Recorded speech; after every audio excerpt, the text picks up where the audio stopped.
जय हिंद प्यारे दोस्तों। आज हम लोग बात करने वाले हैं बाजार संबंधी अधिनियम। क्या आज के अकॉर्डिंग पहले भी बाजार की व्यवस्था, मार्केट व्यवस्था वैसी ही थी? अलाउद्दीन की जो बाजार से संबंधित 8 अधिनियम हैं उनके लिए बात कर रहा हूँ मैं, उनकी ही बात करने वाला हूँ। देखिए, प्रथम अधिनियम था, यह सभी प्रकार के अनाजों का भाव निश्चित करने से संबंधित था। अगर मान लीजिए गेहूं है, जौ है, चावल है, चना है, मटर है, दालें हैं, तो उनका पहला अधिनियम ये था कि उसमें सरकार द्वारा निश्चित प्रमुख अनाजों के प्रति मन के दरें इस प्रकार थी। जैसे गेहूं था 7.5 जीतल प्रति मन था, और जौ 4 जीतल प्रति मन, चावल दाने एवं चना 5 जीतल प्रति मन, अन्य छोटे अनाज 3 जीतल प्रति मन।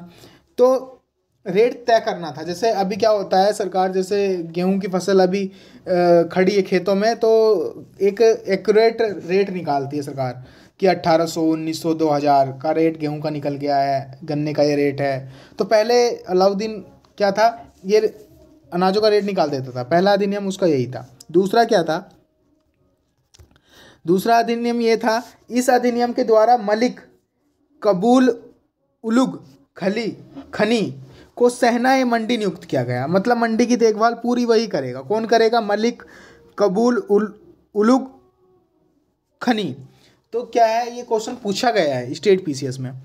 तृतीय अधिनियम सरकारी गोदामों में गल्ला एकत्रित करने से संबंधित था। जैसे सरकारी माल, जैसे सरकारी गल्ला होता है गोदामों में, तो माल पहुंचाना और माल एक मतलब पैसा इकट्ठा करना, तो इतने नियम में निकाला गया। उसके 8 नियम थे, मैं 8 की बात करने वाला हूँ।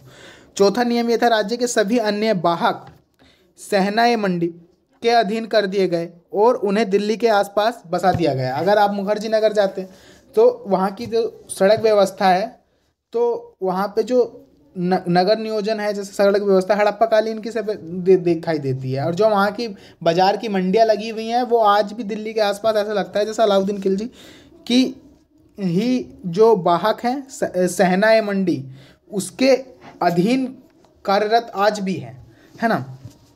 5वां अधिनियम इतिहास अर्थात जमाखोरी से संबंधित था। किससे? इतिहास एवं अर्थात जमाखोरी। मतलब क्या था, आप पैसा रख सकते हैं, आप लिखावट रखेंगे, इतना माल यहाँ से उठा है, इतना माल यहाँ से उठा है, ठीक है।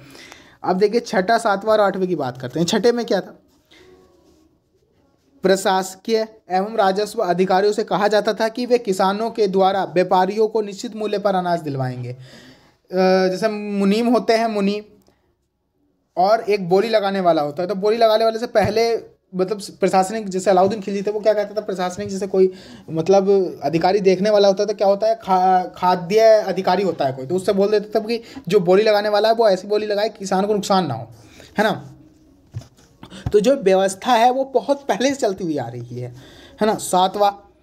सातवां अधिनियम ये था, सुल्तान को प्रतिदिन मंडी से संबंधित रिपोर्ट 3 स्वतंत्र सूत्रों में प्राप्त होती थी।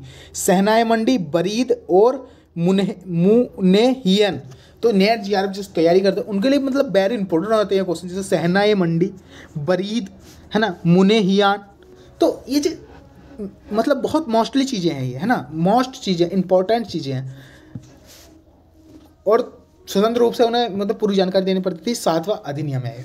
8वां अधिनियम सूखे व अकाल के समय, सूखा या अकाल के समय अनाजों की राशनिंग से संबंधित था। मतलब अगर मान लीजिए प्रदेश में सूखा पड़ जाए, अकाल आ जाए, अगली बार वो फसल पूरी नष्ट कर दी जाए, इतना कोटा रखा जाता था कि पूरे राज्य मतलब पूरे उसको खिलाया जा सके और बाकी बेच दिया जाता था।